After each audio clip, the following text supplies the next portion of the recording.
The silence in the Galactic Council chambers broke like glass when Ambassador Veltar stepped forward with trembling limbs that glowed pale blue against his silver skin. His voice carried across the vast hall where representatives from dozens of worlds sat in growing horror as he spoke of death and destruction, spreading across the Outer Rim territories like a plague that consumed everything in its path. The Void Swarm had come from beyond the galactic edge where no civilized species dared to venture, and now it fed on entire worlds with an hunger that could never be satisfied. Feltar's people, the Nethrani, had watched helplessly as 3 of their agricultural worlds simply vanished from existence, leaving behind empty husks of rock floating in space like tombstones marking the graves of billions. The emergency session had been called after the Battle of HFY, where the Council's most advanced warships had engaged the swarm in what should have been a decisive victory. Instead, the organic vessels of the enemy had adapted to every weapon fired at them, and within hours the fleet lay scattered across the system as twisted metal and vaporized atoms. Admiral Zeflak of the militant Bractal species had sent one final transmission before his flagship was consumed by creatures that looked like living nightmares with too many teeth and eyes that burned with malevolent intelligence. Now Veltar stood before the assembled representatives, and his voice cracked with desperation as he activated the quantum transmitter that would broadcast their plea across every known frequency band to reach any species within 1,000 light years. His words were simple but carried the weight of entire civilizations hanging in the balance as he spoke into the void, hoping someone somewhere would hear and answer their call for help. The transmission left the council chambers and raced through hyperspace, carrying its message of terror and hope to every corner of the galaxy, where beings might possess the knowledge or power to stand against the swarm. Most who received it would dismiss the signal as impossible, because nothing that dangerous could exist in their ordered universe where conflicts were resolved through negotiation and warfare, followed strict rules of engagement that prevented total destruction. But the signal continued its journey beyond the borders of known space to reach worlds that existed in the dangerous regions where only the strongest survived, and death was a constant companion to those brave enough to call such places home. It traveled past the radiation storms of the Terminus Nebula and through the gravity wells of collapsed stars, until finally, after days of searching for anyone who might listen, it found Earth. Hansol had been monitoring deep space communications for 12 hours straight when the alien transmission burst through the background noise of cosmic radiation, like a scream in the darkness. He sat in the cramped control room of Luna Station 3,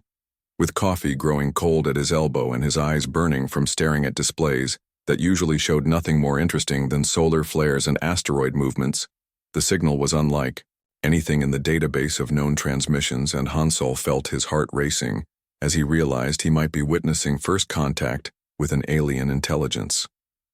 He adjusted the receivers and began the process of translation, while simultaneously alerting his superiors that something extraordinary was happening.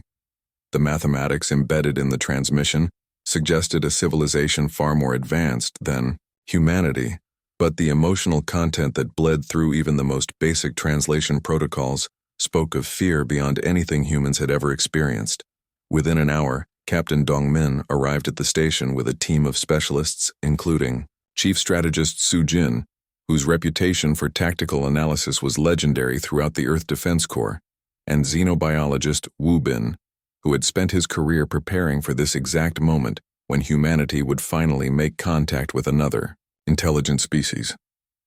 They gathered around the main display as Hansol played the translated message, and the room fell silent as they listened to Veltar's desperate plea for any species capable of warfare to respond, because their children were dying and their worlds were being consumed by something that defied every natural law they understood.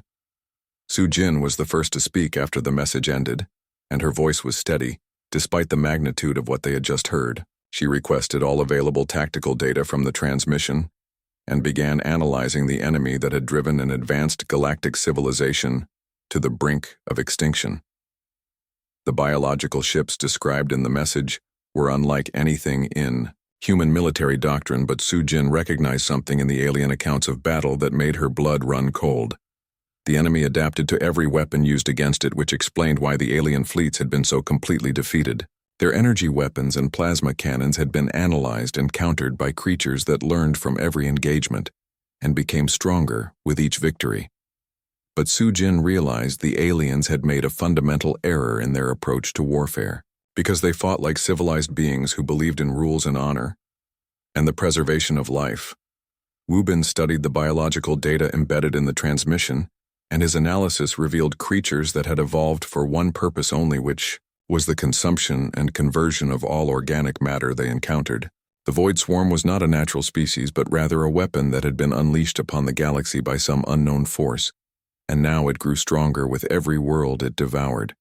Captain Dongmin listened to his team's analysis and felt a grim satisfaction as he realized why the aliens had failed so completely against the swarm. They had never faced an enemy like this because they had never needed to develop the kind of weapons and tactics that humanity had perfected through millennia of warfare against their own species. The aliens fought to disable and capture, while humans fought to utterly destroy anything that threatened their survival. The implications were staggering, because if advanced species with energy weapons and faster-than-light travel had been so easily defeated, then the swarm would eventually consume the entire galaxy unless someone found a way to stop it. But as Dongmin looked at the tactical data,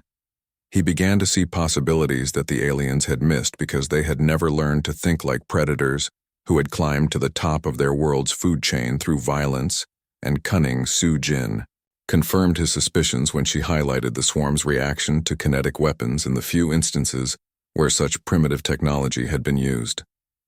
The creatures showed confusion and took longer to adapt when faced with simple projectiles and explosive devices rather than the sophisticated energy weapons favored by galactic civilization. It was as if the swarm had evolved to counter advanced technology but had never encountered species brutal enough to use crude but effective weapons. The decision was made in that moment, as Dongmin realized that humanity possessed something no other species in the galaxy had, which was the experience of surviving on a world that had tried to kill them since the moment their ancestors first stood upright. Earth was a death world where natural disasters and apex predators had forged a species that viewed warfare not as a last resort, but as a fundamental part of existence.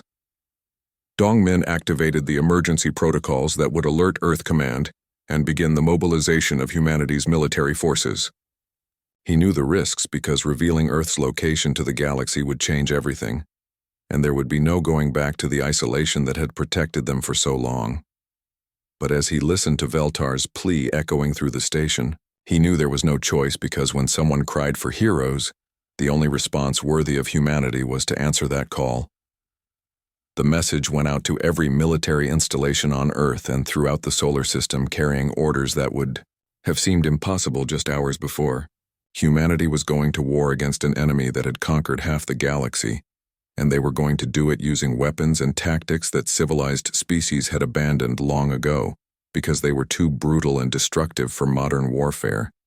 But humans were not civilized in the way the aliens understood civilization, because they had learned their lessons in the crucible of a world that showed no mercy to the weak or unprepared. They had developed weapons capable of sterilizing their own planet and military doctrines, based on the principle that sometimes the only way to preserve life was to be willing to destroy everything that threatened it. As the first ships began preparing for launch, Dongmin stood at the observation deck watching Earth turn slowly beneath him, and wondered if the aliens who had sent that desperate transmission truly understood what they had just awakened. Humanity was about to show the galaxy what happened when Deathworlders went to war, and he suspected the universe would never be the same again. The human fleet dropped out of hyperspace at the edge of Nathrani territory, like wolves emerging from a dark forest, and Admiral Seok-Jin felt the familiar weight of command settle on his shoulders as he surveyed the alien vessels that immediately surrounded his ships. The Nathrani fleet was beautiful in a way that human engineering had never achieved, with hulls that seemed to grow rather than be built,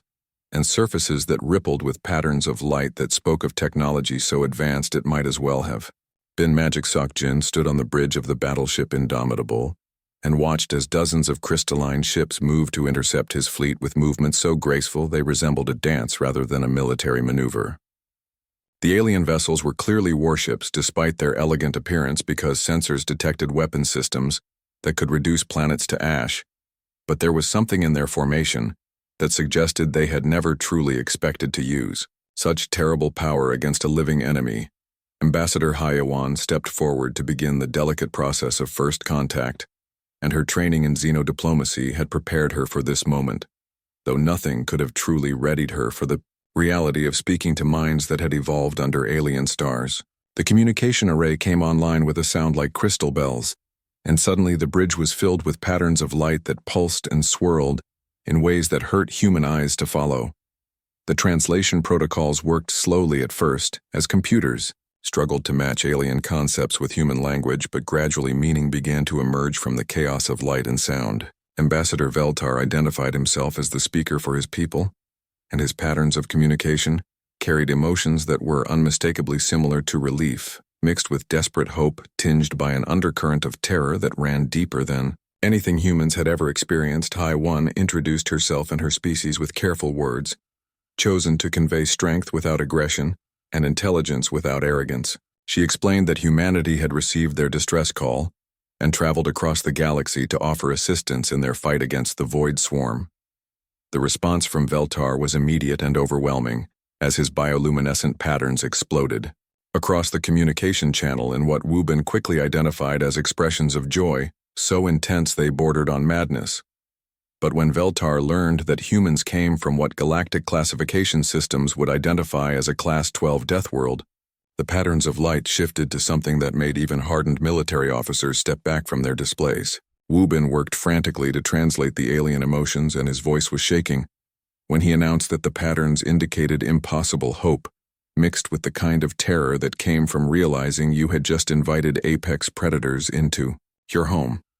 The Nethrani had never encountered a species that evolved under conditions that would kill most galactic races within minutes of exposure, and the concept of Deathworlders was something they understood only as a theoretical impossibility. Worlds like Earth were supposed to be lifeless because no intelligence could develop under such hostile conditions, where natural disasters and environmental extremes created evolutionary pressure that forged species into living weapons. Veltar began to explain the situation that had driven his people to send their desperate transmission,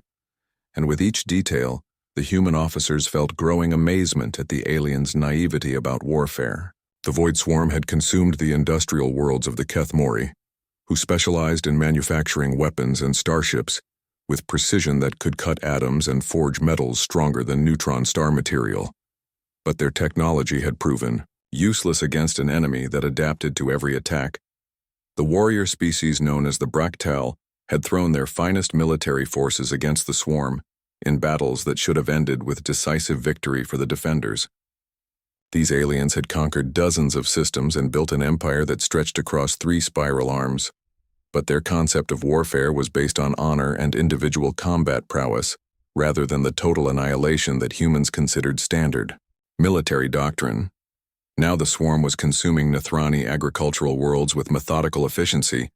that suggested intelligence beyond anything the galaxy had previously encountered. Each victory made the enemy stronger, as it incorporated the biomass and technology of defeated species into its own ever-growing arsenal of biological weapons that defied every natural law the aliens thought they understood. Captain Young Ho of the destroyer Defiant requested access to the combat recordings that Veltar had mentioned, and the alien ambassador transmitted files that showed the most recent battles against the swarm. The human officers watched in fascination as elegant alien warships engaged biological monstrosities that moved through space like living creatures rather than mechanical constructs. The swarm ships were nightmares given form with hulls that pulsed, like beating hearts, and weapons that fired concentrated streams of acid or energy that adapted in real time to whatever defenses they encountered. But Young-Ho noticed something that the aliens had missed in their horror at facing such creatures, and he pointed out details that made his fellow officers lean forward with growing excitement.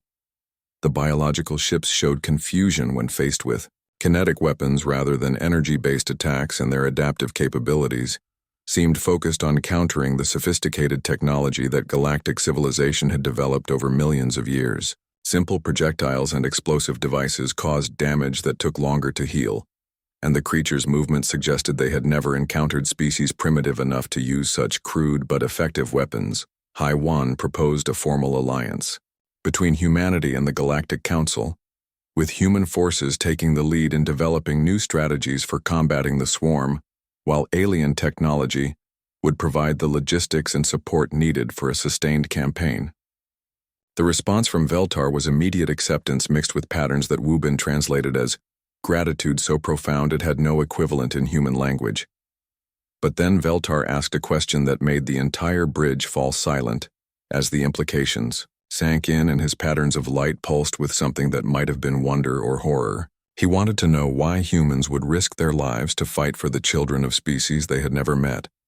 when there was no benefit to be gained from such sacrifice and no obligation that bound them to intervene in galactic affairs. Young Ho answered without hesitation, and his words would later be carved into monuments on 100 worlds as the moment when humanity revealed its true nature to the galaxy. He said that protecting innocent people from monsters was what heroes did, and it did not matter if those people were human or alien, because evil was evil, regardless of what form it took. The patterns of light that erupted from Veltar's communication array illuminated the entire bridge, and Wu Bin struggled to translate emotions that seemed to encompass every positive feeling his species had ever experienced. The alien ambassador was broadcasting pure joy mixed with hope and gratitude, and something that might have been love for these strange Deathworlders who had traveled across the galaxy to fight for strangers. But beneath the celebration, there was also fear, because Veltar was beginning to understand what kind of species had answered their call for help. Humans came from a world that had forged them in violence and taught them that survival required the willingness to destroy anything that threatened their pack. They possessed weapons designed to sterilize planets and military doctrine based on principles that would horrify any civilized being. The cultural exchange that followed revealed the vast gulf between human and alien understanding of warfare, as Seok Jin explained concepts that made the Nathrani patterns dim with shock and horror. Humans considered 30% casualties to be acceptable losses in a major engagement, while alien species would retreat after losing a single ship because each life was precious beyond measure. When Veltar learned that humans had fought wars against their own species for thousands of years using weapons capable of ending all life on their planet,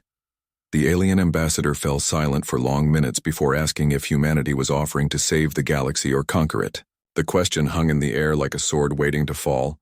Because both species realized they were discussing the difference between heroes and monsters, Seok Jin answered with the honesty that would define humanity's relationship with the galaxy for generations to come, as he explained that humans were both heroes and monsters, depending on what the situation required. They had learned to be monsters so they could protect those who could not protect themselves, and they had developed the capacity for total war so they could preserve peace for those who deserved it. The Admiral's words carried across the communication channel and were recorded by every ship in both fleets as he promised that humanity would fight the Void Swarm with every weapon at their disposal and would not stop until the threat was eliminated, even if it meant sacrificing their own lives. He said that humans understood the price of freedom was eternal vigilance backed by the willingness to pay any cost necessary to preserve it. Veltar's response would become the foundation of the alliance that saved the galaxy, as his patterns of light pulsed with emotions that transcended species barriers. The joint fleet assembled at the Koros system like a gathering storm that would either break the Void Swarm or shatter against its alien hunger, and Admiral Seok Jin stood before the combined command staff knowing that the next few hours would determine whether his species would be remembered as saviors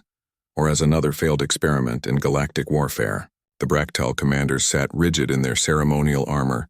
while Nathrani representatives pulsed with nervous patterns of light that spoke of hope, mixed with terror at what they were about to witness. Colonel Min Ho activated the tactical display and began explaining human military doctrine to alien minds that had never conceived of warfare as anything other than a civilized disagreement settled through honorable combat between professional soldiers. The concept of total war was so foreign to their understanding that several Nathrani ambassadors had to leave the briefing room when Min Ho began discussing acceptable casualty rates in urban combat scenarios. The aliens learned about human weapons with growing horror as Min Ho demonstrated railguns that could punch through asteroid cores and nuclear missiles designed to sterilize entire continents in minutes rather than the surgical precision strikes that galactic civilization considered the pinnacle of military technology. When he explained the concept of mutually assured destruction, where both sides accepted complete annihilation rather than surrender, the alien patterns dimmed to almost nothing as they struggled to process such ruthless pragmatism. Veltar asked, The question that haunted every alien present when he wondered aloud how any species could develop such terrible weapons and still call themselves civilized beings who protected rather than destroyed life. Minho's answer cut through the silence like a blade as he explained that humans had learned to become monsters so they could fight monsters, and that sometimes the only way to preserve civilization was to be willing to abandon civilized behavior. Major So Young stepped forward to demonstrate human personal weapons, and the aliens recoiled from devices that seemed designed purely for causing maximum damage rather than the elegant disabling tools favored by galactic military forces.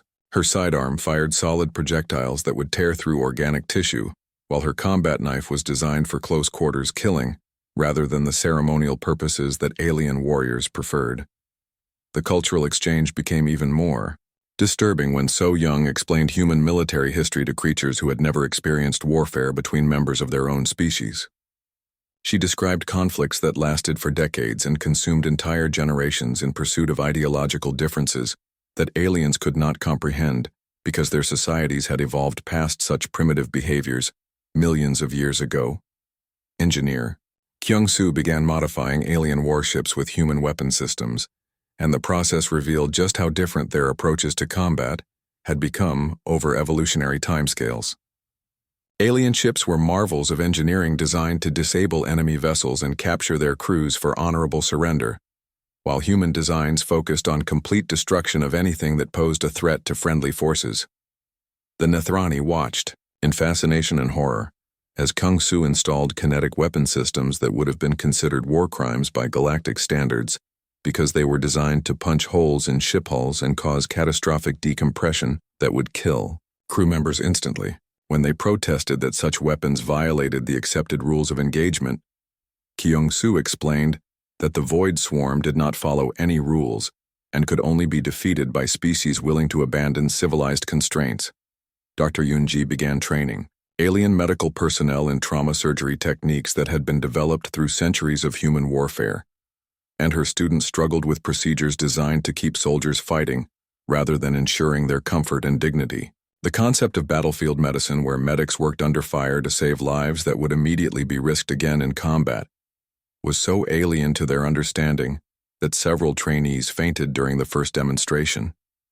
The aliens had never needed to develop emergency surgery techniques because their wars were fought by professional soldiers, using weapons designed to disable rather than destroy, and medical treatment was always provided in sterile environments far from the battlefield. The idea that doctors might need to amputate limbs or perform surgery without anesthesia, while explosions shook the ground around them, was nightmare fuel for species that had evolved beyond such primitive conditions. The first test of human tactics came when swarm scouts probed the defensive perimeter around Koros, and Watch Commander Jiho ordered a demonstration that would show the aliens exactly what Deathworld warfare looked like when practiced by experts who had perfected their craft through millennia of violence. Human fighters equipped with primitive weapons and high explosives engaged the biological ships in combat that defied every tactical manual ever written by galactic civilization. The swarm vessels had evolved to counter energy weapons and plasma cannons through adaptive armor that could analyze and neutralize any attack within seconds of first contact. But they showed complete confusion when faced with simple projectiles fired from chemical propellant weapons that belonged in museums, rather than modern military arsenals. The biological ships tried to adapt to kinetic impacts, but their healing systems had never encountered weapons designed to cause massive internal damage through crude mechanical force. Human pilots demonstrated tactics that horrified alien observers, as they used their fighters as guided missiles, rather than sophisticated weapons platforms, and deliberately rammed damaged spacecraft into enemy vessels, rather than retreat to safe distances for repairs. The concept of suicide attacks was so foreign to galactic military doctrine that several Bractal commanders demanded an explanation for such wasteful tactics. Jiho explained that human pilots preferred to die fighting rather than live with the knowledge that they had fled from battle when their comrades needed them most, and that sacrificing individual lives to achieve tactical objectives was considered honorable behavior rather than the senseless waste that aliens perceived. The cultural differences became even more stark when he mentioned that human military decorations were often awarded posthumously to warriors who died in the performance of their duty. The demonstration continued as human ground forces engaged. Swarm creatures that had adapted to energy weapons and plasma fire, but showed vulnerability to chemical explosives and kinetic weapons that operated on principles so primitive that the alien hive mind had never encountered them in its conquest of galactic civilization. Human marines advanced through terrain that would have stopped any other species while firing weapons that seemed designed more for demolition than precision combat. The aliens watched in amazement as human soldiers became more aggressive when wounded rather than retreating for medical treatment, and seemed to fight harder when their comrades were killed instead of being demoralized by casualties. The psychological profile of Deathworld warriors was completely opposite to everything galactic military science had established about combat effectiveness and morale under pressure. Veltar observed the human demonstration with patterns that cycled through every emotion his species could express as he realized that the galaxy had been fighting the swarm with techniques designed for civilized warfare, while the enemy required tactics that only uncivilized species would ever develop. His people had tried to defeat monsters while maintaining their moral superiority, but humans were willing to become monsters themselves if that was what victory required. The breakthrough came when swarm bioships attempted to adapt to human tactics by becoming more aggressive in their attacks, but quickly discovered that aggression was not a technique that could be learned through simple observation. The alien creatures had evolved tactical aggression designed to overwhelm enemy defenses, but human warriors possessed existential aggression that came from millions of years of evolution on a world that had tried to kill them every single day. Admiral Sauk Jin watched the tactical displays as human forces drove the swarm scouts from the Koros system,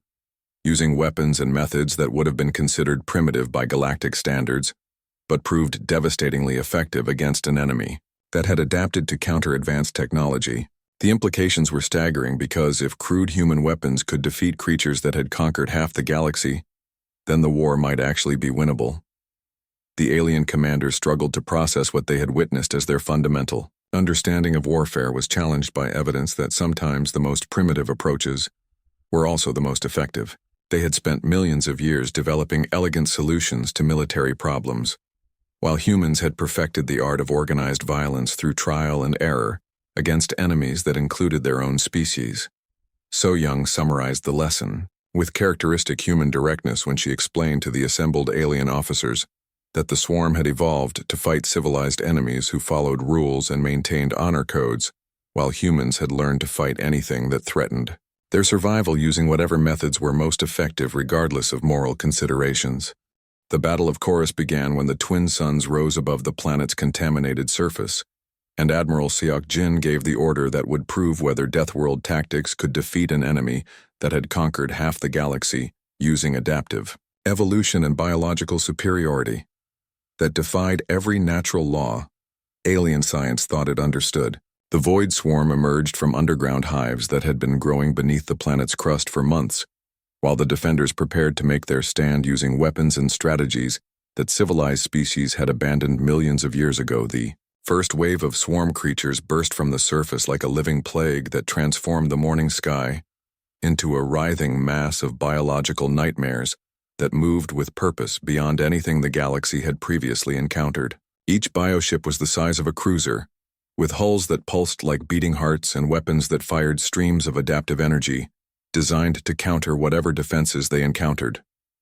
Squadron leader Teho led the human fighter wing into combat with war cries that made alien allies question whether they had chosen the right partners for this desperate battle against creatures that had already proven capable of defeating every military force the Galactic Council could deploy. His pilots did not engage in the elegant dogfights that characterized civilized warfare, but instead used their ships as guided missiles when ammunition ran low and rammed damaged fighters into enemy vessels rather than retreat for repairs. Swarm bioships had evolved perfect defenses against energy weapons and plasma cannons through millions of years of consuming galactic civilization. But they showed complete confusion when faced with kinetic impacts from fighters moving at significant fractions of light speed. The biological armor that could adapt to any energy frequency proved useless against simple mechanical force, applied with enough velocity to punch through organic hulls and cause catastrophic structural failure. Human pilots demonstrated why Deathworld Evolution produced warriors rather than soldiers as they continued fighting with damaged ships and broken weapons, while alien observers watched in amazement and horror at tactics that seemed designed to maximize casualties on both sides, rather than achieve efficient military objectives. When Tejo's fighter lost its weapon systems, he used the ship itself as a weapon and guided it into the largest swarm vessel, while screaming defiance that could be heard across all communication channels. The destruction that followed revealed the fundamental difference between civilized warfare and the total conflict that humans had learned through evolutionary pressure, applied over millions of years of survival on a planet that tried to kill everything that lived on its surface. The swarm creatures had never encountered enemies who became more dangerous when wounded, or who preferred to die fighting, rather than retreat to preserve their lives for future battles. General Haiwan led the ground assault with Marines who had been trained for combat in environments that would kill most galactic species within minutes of exposure, and her forces advanced through biological structures that dissolved alien soldiers on contact, while human environmental suits provided protection against acids and toxins that the swarm used as area denial weapons. The human infantry moved through terrain that looked like the nightmares of civilized beings, as they fought creatures that had been designed by evolution to be perfect predators, capable of adapting to any threat they encountered. But the swarm had never faced enemies who fought like humans, because no other species had learned to view warfare as a fundamental part of existence, rather than an unfortunate interruption to civilized behavior. Sergeant Boram became a legend when her squad was cut off in a tunnel complex beneath the planet's surface, and she held the position alone for 6 hours against waves of swarm creatures that adapted to every weapon she used. Her final transmission described using demolition charges in close-quarters combat, while alien reinforcements tried to reach her position through passages that had become death traps filled with biological hazards. The turning point came when Boram realized that the swarm creatures were trying to capture her alive, rather than simply kill her, because the hive mind wanted to study human psychology and tactical thinking to understand why Deathworld warriors fought so differently from other galactic species. Her response was to detonate explosives that collapsed the entire tunnel network, while laughing at the enemy's assumption that humans would choose survival over victory. The surface battle continued as human forces used weapons that alien civilization had classified as too primitive for modern warfare, but proved devastatingly effective against biological enemies that had evolved to counter advanced technology rather than crude applications of chemical energy and kinetic force. Human artillery fired shells filled with conventional explosives that caused massive internal damage to swarm bioships, while alien weapon systems struggled to target enemies that moved with unpredictable patterns. Major So Young led her Marines through swarm biological structures using close combat tactics that horrified alien observers who watched humans deliberately engage enemies in melee range rather than maintaining safe distances for ranged combat. The human soldiers seemed to prefer fighting at distances where they could see their enemies die, while alien military doctrine emphasized precision strikes from maximum range to minimize casualties. The swarm hive mind encountered something it could not comprehend as human forces demonstrated tactical flexibility that came from evolutionary pressure rather than military training. Because Deathworld species had to be able to adapt instantly to changing threats or face extinction. When the biological enemies tried to counter human tactics by becoming more aggressive, the Marines responded by becoming even more aggressive in return. The psychological impact of human warfare became apparent when swarm creatures began showing signs of confusion and disorganization as their hive mind struggled to process the behavior of enemies who seemed to enjoy combat rather than endure it as a necessary evil. The biological network that connected every swarm organism started developing feedback loops caused by exposure to human military psychology that was fundamentally incompatible with alien understanding of rational behavior. Haiwan coordinated the final assault on the main hive complex using tactics that would have been considered war crimes under galactic law, but proved necessary for fighting enemies that recognized no rules or limitations on their own behavior. Human forces advanced through passages that had been designed as killing grounds, while using weapons that turned biological advantages into liabilities through simple applications of chemistry and physics. The breakthrough came when human combat Engineers discovered that swarm organisms could not adapt to weapons that operated on principles so primitive that the hive mind had never encountered them during its conquest of galactic civilization. Chemical explosives and kinetic projectiles caused damage that took significantly longer to heal, because the biological systems had evolved to counter energy weapons rather than mechanical trauma. Engineer Kyung-soo modified alien technology to create hybrid weapons that combined human tactical thinking with advanced galactic materials, and the results were devastating to swarm forces that had never faced enemies capable of such creative destruction. The biological creatures tried to adapt to each new weapon, but human ingenuity produced variations faster than alien evolution could counter them. The final phase of the battle demonstrated why human military doctrine emphasized overwhelming firepower, rather than the elegant precision that characterized civilized warfare, as Marines used everything from personal explosives to orbital bombardment to eliminate swarm organisms that had proven immune to conventional attacks. The human approach was wasteful by galactic standards, but effective against enemies that required complete destruction rather than tactical defeat. Dr. Yoonji worked under combat conditions that would have been impossible for alien medical personnel, as she performed surgery in field hospitals that came under direct attack, while her patients insisted on returning to combat as soon as they could walk, rather than accepting evacuation to safe areas for proper treatment. The human concept of acceptable risk was completely alien to species that had never faced existential threats to their survival. The battle ended when human forces eliminated the last swarm organisms on Koros, using methods that left alien observers questioning whether they had witnessed salvation or merely substituted one form of destruction for another, because Deathworld tactics were indistinguishable from terrorism when viewed by civilized standards. The humans had won, but at costs that would have been unacceptable to any other galactic species. Veltar surveyed the aftermath with patterns that cycled through emotions his species had no names for, as he tried to process the implications of what he had witnessed, because human victory had been achieved through methods that challenged every assumption about warfare and civilization that the galaxy had developed over millions of years. The humans had saved Koros, but in doing so, they had revealed capabilities that made them potentially more dangerous than the enemies they had defeated. Admiral Seok-jin stood among the ruins of the swarm hive, and knew that humanity had crossed a threshold that could never be uncrossed, because 6 months after the Battle of Koros, the Void Swarm was retreating across 12 sectors, as human tactical doctrine spread through galactic military forces like a virus that transformed civilized species into efficient killers who had learned that sometimes survival required abandoning the moral constraints that had defined their societies for millions of years. What had begun as humanity's desperate rescue mission had become the template for total warfare against enemies that recognized no rules and showed no mercy to those who maintained civilized behavior in the face of existential threats. Admiral Seok-jin commanded a multi-species armada from the bridge of the newly constructed Terran Alliance as thousands of ships prepared for the final assault on swarm hive worlds that had existed in the galactic core since before intelligent life evolved. On most inhabited planets, beside him, Ambassador Veltar displayed patterns of light that showed complex emotions his people had no names for, because they encompassed gratitude mixed with lingering unease at humanity's capacity for violence that had saved the galaxy while simultaneously changing it in ways that could never be reversed.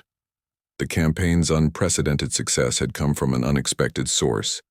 as alien species began learning to think like Deathworlders and discovered tactical advantages they had never imagined possible during their millions of years of civilized warfare. The elegant Nathrani had developed storm tactics that overwhelmed enemy positions through coordinated aggression, while the logical Kethmori now built weapons designed to cause maximum destruction rather than the surgical precision they had previously considered the pinnacle of military engineering.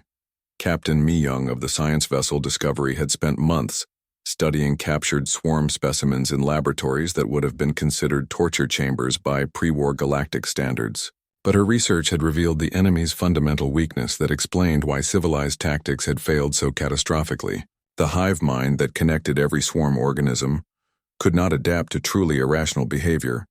because it had evolved to counter logical strategies rather than the controlled chaos that Deathworld species used as standard military doctrine. The breakthrough had come when Mi-young realized that every galactic species fought predictably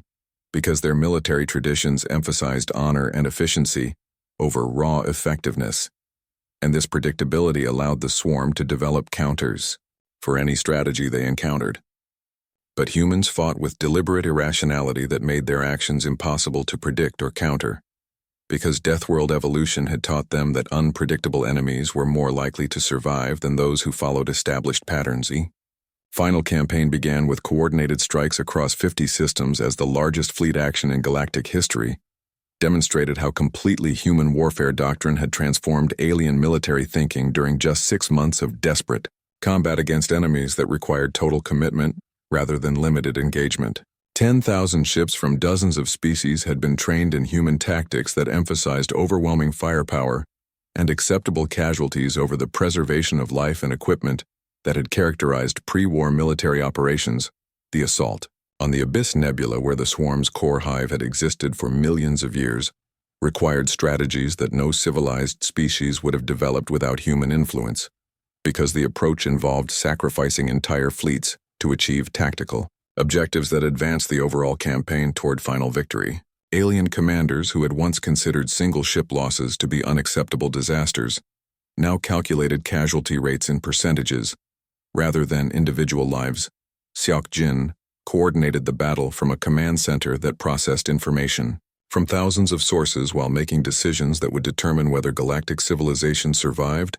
or joined the countless species that had already been consumed by enemies that grew stronger with every victory. The weight of command had changed him over the months of constant warfare, as he learned to balance the preservation of innocent life against the military necessity of using tactics that civilized beings found morally repugnant. The swarm's final defense revealed adaptations that had been developed specifically to counter human tactics, but the hive mind discovered too late that Deathworld warriors possessed advantages that could not be eliminated through biological evolution, because they came from psychological conditioning rather than physical capabilities. Human forces continued fighting with damaged equipment and wounded personnel, while alien allies learned to suppress their instincts for self-preservation in favor of tactical objectives. The breakthrough came when combined forces penetrated the core hive using weapons that had been designed through collaboration between human tactical thinking and alien technology to create hybrid systems that the swarm could not counter, because they operated on principles that bridged primitive violence with advanced engineering. The biological creatures that had adapted to every previous weapon encountered tools that changed faster than their evolution could match. General Heiwan led the final assault on the central hive complex with Marines who had been transformed by months of combat into something that resembled the monsters they fought more than the civilized beings they protected, because Deathworld warfare required participants to abandon their humanity in service of preserving it for others. Her forces advanced through biological structures that had been growing for geological ages, while using tactics that would have been unthinkable before humans introduced total war concepts to galactic military doctrine. The climactic battle took place in chambers that contained the original swarm organisms that had begun consuming the galaxy, millions of years before any current species had evolved intelligence, and the engagement required weapons and strategies that pushed the boundaries of what even humans considered acceptable behavior in combat. The enemy fought with desperation that matched human determination, but lacked the psychological flexibility that came from surviving on worlds that had tried to kill their inhabitants since the dawn of evolution.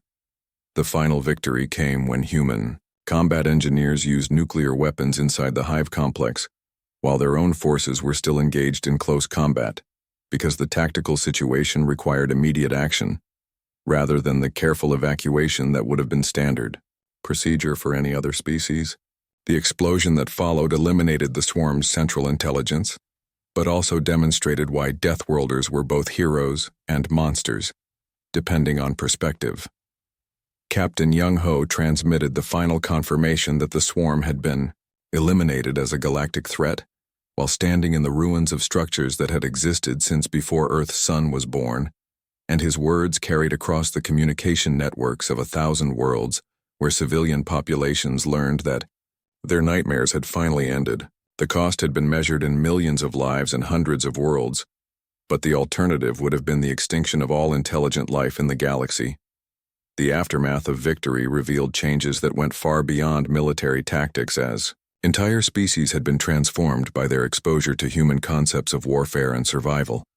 that challenged fundamental assumptions about civilization and moral behavior that had defined galactic culture for millions of years. The elegant aliens who had once considered violence to be a primitive behavior